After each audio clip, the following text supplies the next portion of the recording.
नमस्ते दोस्तों, स्वागत है आपका हमारे चैनल पर वापस। बहुत सारे कमेंट्स आए थे पार्ट 2 इंच के लिए, तो आज लाए हैं कहानी का दूसरा और आखिरी पार्ट। पिछली बार हमने छोड़ा था उस रात पर जब सानवी भाभी ने आरव से कहा था कि उनके मन में भी वही भावनाएं हैं जो आरव के मन में चल रही हैं। अब देखते हैं आगे क्या होता है। क्या रिश्ते की हदें टूटती हैं? क्या भैया को पता चलता है?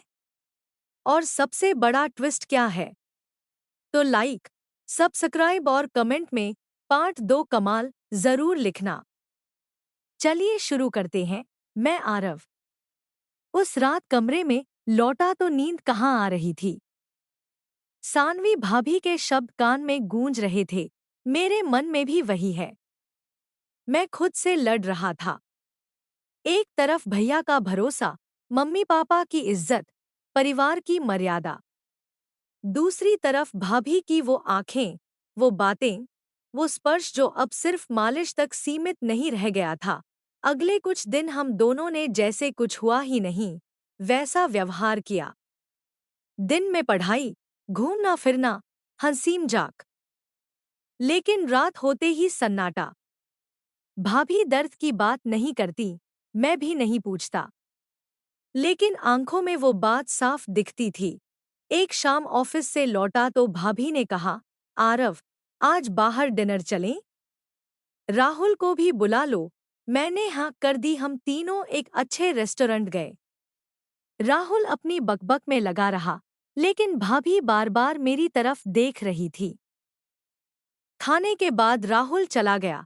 हम दोनों अकेले वापस आए। कार में भाभी ने अचानक कहा, आरव, मैं भैया के आने से पहले कुछ कहना चाहती हूँ। मैं चुप रहा। घर पहुंचे, अंदर आए। भाभी ने दरवाजा बंद किया और मेरे सामने आकर खड़ी हो गई। आरव, मैं सच कह रही हूँ। भैया मुझे सिर्फ इसलिए शादी के लिए तैयार हुए क्योंकि मैं अकेली थी, अनाथ थी। उन्होंने मुझे सहारा देने का नाम दिया, लेकिन प्यार कभी नहीं किया। वो कनाडा गए तो मुझे लगा शायद अब आज़ादी मिलेगी। लेकिन तुम आए और तुमने जो केयर की वो मैंने पहले कभी महसूस नहीं की। मैंने कहा, भाभी, ये गलत है। भैया लौट आएंगे। भाभी की आंखों में आंसू आ गए। वो लौटेंगे तो क्या? वो मुझे फिर वैसे ही अकेला छोड़ देंगे। मैं 21 की हूँ, आरव। मेरी जिंदगी अभी बाकी है। मैं प्यार चाहती हूँ, वो भी सच्चा, और मुझे लगता है वो तुम में है। उस रात पहली बार हमने एक दूसरे को गले लगाया। सिर्फ गले लगाया। सिर्फ गले लगाया। लेकिन वो गले लगना बहुत कुछ कह गया। उसके बाद रातें बदल गई। मालिश अब बहाना बन गई। हम करीब आने लगे। किस, स्पर्श, सब कुछ धीरे धीरे। मैं खुद को रोक नहीं पा रहा था। भाभी कहती, आरव, हम दोनों खुश हैं ना? बस यही काफी है। लेकिन अंदर से मैं टूट रहा था। अपराध बोध, डर, सब कुछ। फिर वो दिन आया। भैया का मैसेज आया, कल सुबह पहुंच रहा हूं। सरप्राइज दूंगा सानवी कोडोट। मेरा दिल बैठ गया। मैंने भाभी को बताया। वो मुस्कुराई, चलो, सब नॉर्मल रहेगा। अगली सुबह भैया पहुंचे। दरवाजा खुला। भैया ने भाभी को गले लगाया। मैं पीछे खड़ा था। भैया ने मुझे देखा, आरव, तूने कमाल कर दिया यार। भाभी खुश लग रही हैं। मैं बस मुस्कुरा दिया। दिन बीता। रात हुई। भैया थके हुए थे, जल्दी सो गए। मैं अपने कमरे में था। अचानक भाभी आई। दरवाजा खुला। वो अंदर आई और बोली, आरव, आज आखिरी रात है, कल से सब बदल जाएगा। मैंने कहा, भाभी, अब रुकना होगा। भाभी रो पड़ी। मैं भैया के साथ नहीं रह सकती। वो मुझे कभी समझेंगे नहीं। मैं मैं तुम्हारे साथ भाग जाना चाहती हूँ। मैं स्तब्ध रह गया। ये पागलपन है भाभी। तभी बाहर से आवाज आई, सानवी। आरव, भैया जाग गए थे। भाभी घबरा गई, लेकिन मैंने उन्हें रोका। मैं बाहर गया। भैया बोले, क्या हो रहा है? मैंने सब सच बता दिया। सब कुछ, मालिश से लेकर वो रातें तक। भैया चुप रहे। फिर बोले, मैं जानता था। मैं चौंक गया। क्या? भैया ने सिगरेट जलाई।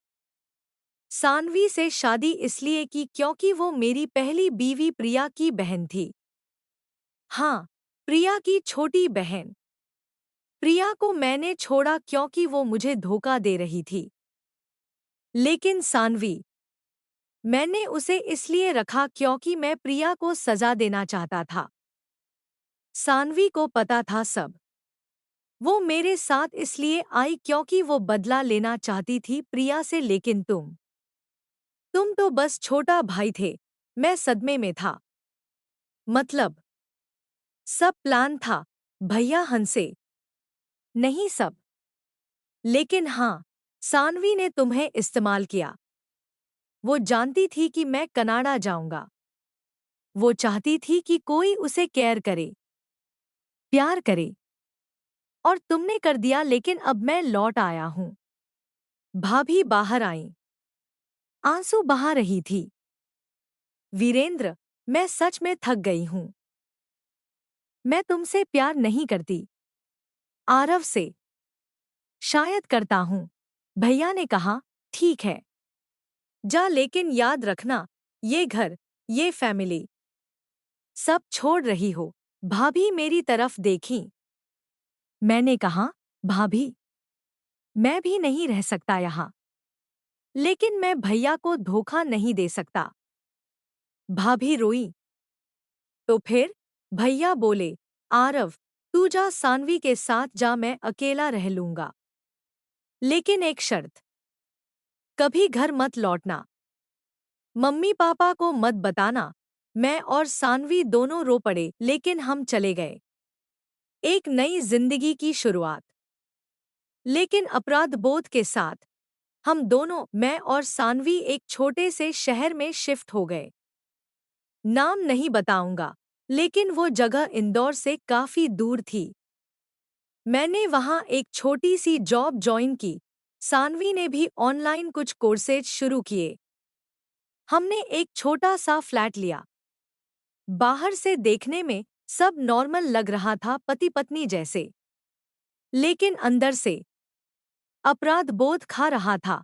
हर रात सोते वक्त मुझे लगता, भैया अकेले क्या कर रहे होंगे? मम्मी पापा को क्या पता चला होगा? क्या उन्होंने हमें ढूंढा? मैं फोन बंद रखता, सोशल मीडिया से दूर रहता। सानवी भी चुप रहती। वो कहती, आरव, अब पीछे मुड़कर मत देखो। हमने जो किया वो हमारे लिए सही था, लेकिन सच तो ये था कि हम दोनों ही टूट रहे थे। एक दिन शाम को मैं ऑफिस से लौटा तो सानवी रो रही थी। टेबल पर एक लेटर पड़ा था। मैंने पूछा, क्या हुआ? सानवी ने लेटर मुझे थमाया। लिखा था, आरव, सानवी, मैं जानता हूं तुम कहाँ हो, पता लगाना मुश्किल नहीं था, लेकिन मैंने कभी फॉलो नहीं किया। मैं सिर्फ इतना कहना चाहता हूं, मैं मर रहा हूं। Cancer, last stage. डॉक्टरों ने 2 से 3 महीने दिए हैं। मैं अकेला हूं। मम्मी पापा को कुछ नहीं बताया। वो सोचते हैं मैं कनाडा में हूं। अगर तुम्हें लगता है कि तुम्हारे मन में थोड़ा भी पछतावा है, तो आ जाओ, आखिरी बार मिल लो। अगर नहीं आना चाहते, तो भी कोई बात नहीं। बस इतना जान लो कि मैंने तुम दोनों को कभी गलत नहीं समझा। तुम्हारा भैया वीरेंद्र। मेरा हाथ कांप रहा था। सानवी रो रही थी। उस रात हम दोनों ने फैसला किया, हम जाएंगे। अगले हफ्ते हम इंदौर पहुंचे। पुराना घर, वही गली, वही दरवाजा। लेकिन अब घर उदास लग रहा था। दरवाजा खटखटाया। भैया ने खुद खोला। वो बहुत दुबले हो गए थे। चेहरा पीला, आंखें धंसी हुईं। मुझे देखते ही मुस्कुराए। आ गया छोटा। हम अंदर गए। भैया ने हमें गले लगाया। कोई गुस्सा नहीं, कोई इल्जाम नहीं। बैठे। भैया ने कहा, मैंने तुम्हें इसलिए बुलाया क्योंकि मैं मरने से पहले सच बताना चाहता था। फिर जो उन्होंने बताया, वो सुनकर हम दोनों की सांसें थम गईं। सानवी, तू प्रिया की छोटी बहन नहीं है। प्रिया ने मुझे धोखा दिया था। ये सच है। लेकिन तू तू मेरी दूसरी शादी नहीं थी। तू मेरी बेटी जैसी थी। मैंने तुझे इसलिए घर लाया क्योंकि तू अनाथ थी। तेरे चाचा चाची तुझे मार डालते। मैंने तुझे बचाया। शादी का ड्रामा इसलिए किया क्योंकि समाज में बात न फैले। मैं तुझे पत्नी का दर्जा देकर रखना चाहता था ताकि कोई उंगली न उठाए। लेकिन प्यार वो कभी नहीं था। मैं तुझे बेटी की तरह ही देखता था। सानवी सदमे में थी। तो वो सब? भैया ने कहा। हाँ, मैंने कनाडा जाने का बहाना बनाया ताकि तुम दोनों करीब आ सको। मैं जानता था कि तू अकेली है। आरव अच्छा लड़का है। मैं चाहता था कि तुम दोनों एक दूसरे का सहारा बनो। मैं बीमार था। मुझे पता था मेरा समय कम है। मैं नहीं चाहता था कि मेरे जाने के बाद तुम अकेली रह जाओ। इसलिए मैंने सब प्लान किया। आरव को घर भेजा। तुम दोनों को अकेला छोड़ा ताकि जो होना है हो जाए। मैं रो पड़ा। भैया, आपने हमें। भैया ने मेरे कंधे पर हाथ रखा। मैंने धोखा नहीं दिया। मैंने सिर्फ तुम दोनों को आज़ादी दी। अब मेरी एक आखिरी ख्वाहिश है। मम्मी पापा को बता दो। उन्हें बताओ कि मैं बीमार था। उन्हें बताओ कि तुम दोनों साथ हो और मेरी मौत के बाद इस घर में रहना। ये घर तुम दोनों का है। हम दोनों चुप रहे। भैया ने आखिरी बार मुस्कुराकर कहा, अब जाओ। मम्मी पापा इंतजार कर रहे हैं। मैंने उन्हें बता दिया है कि तुम आ रहे हो। हम घर से निकले। मम्मी पापा ने हमें देखा तो रो पड़े। सब कुछ बताया। मम्मी ने सानवी को गले लगाया। बेटी, तू हमारी बहू नहीं, हमारी बेटी है। 15 दिन बाद भैया चले गए। हमने उनका अंतिम संस्कार किया। आज हम उसी घर में रहते हैं, मम्मी पापा के साथ। सानवी अब पढ़ाई पूरी कर रही है। मैं जॉब कर रहा हूँ। हमने शादी नहीं की क्योंकि हमारे रिश्ते में वो नाम की जरूरत नहीं। हम बस एक दूसरे का सहारा हैं। भैया की आखिरी ख्वाहिश पूरी कर रहे हैं। दोस्तों, ये थी आरव की कहानी का सच्चा अंत। रिश्ते क्या होते हैं? खून के, भरोसे के, प्यार के, या सिर्फ समझ के? कभी कभी जो दिखता है वो सच नहीं होता। कभी कभी जो छुपा होता है वही सबसे बड़ा सच होता है। अगर कहानी पसंद आई तो कमेंट में भैया जिंदाबाद लिखना।